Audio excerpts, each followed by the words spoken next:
on a motorcycle, dapat intindihan natin unang-una sa lahat is protection. Kung nag-work ka and you are traveling from point A to point B, from your home going to your office, then office going to your home, napakahalaga nung meron kang alam pagdating sa safety. Dahil kung halimbawa maaksidente ka sa kalsada, lagi nating iisipin na meron naghihintay sa atin pag uwi natin sa bahay. So make sure, before riding that motorcycle, before opening that ignition switch, lagi nating intindihin at alamin kung ano yung mga dadaanan din natin, ano po ba yung mga dapat nating isuot bago tayo umalis. Make sure that safety is your priority. Walang ibang mag-care sa safety mo kundi ikaw mismo. Drive safety lagi. Una, kailangan ng disiplina. Tapos yung mga gears, check nyo yung mga motor, check yung tires, yung engine, yung brakes, yun. It's a must. Actually, kapag sasampa tayo ng motor or siguro nga prior to buying a motorcycle or hopping on a motorcycle, dapat intindihan natin unang-una sa lahat is protection. Napaka-importante niyan. Buhay natin ang nakabuhis dyan. Kahit sabihin mong isang kanto ka lang pupunta, accident can happen anytime, anywhere. So, I advise highly na kahit lalabas lang kayo, bibili lang kayo ng pandesal or anything, when riding a motorcycle, ride a helmet especially.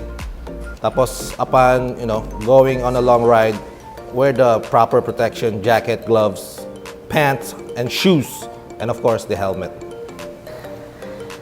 Siyempre yun yung pinaka-importante sa lahat kasi isa lang yung life natin at hindi na yung mapapalitan kahit kailan. So, kailangan from head to toe, lagi tayong safe at kumpleto ang gear. Siyempre, dapat ang helmet natin, yung talagang maasahan mo. I think the only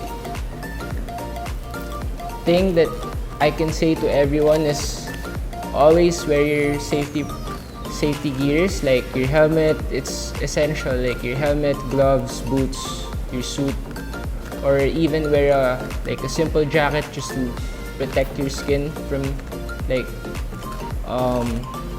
injuries when you crash. Siguro mas sundin na lang natin yung mga safety na dapat natin ngayon pagka nagmumotor tayo para rin sa atin yun, para sa kaligtasan natin everyday na nagmumotor tayo. Tas lagi na suotin yung mga safety gear natin every we ride the motorcycle. Motorcycle safety awareness is just simply something that is supposed to be part of motorcycling. If you're into motorcycles, this is something that you should consider. There's a proper place for everything and anything. You want to speed up, you want to race, you do it in the racetrack. You want to do crazy stunts and off-road stuff like that, do it in the proper venue. By protecting yourself, you're also trying to protect other people around you. So safety awareness, it is very important. Go online, ask people, ask experts, go to a riding school, and learn as much as you can about safety riding.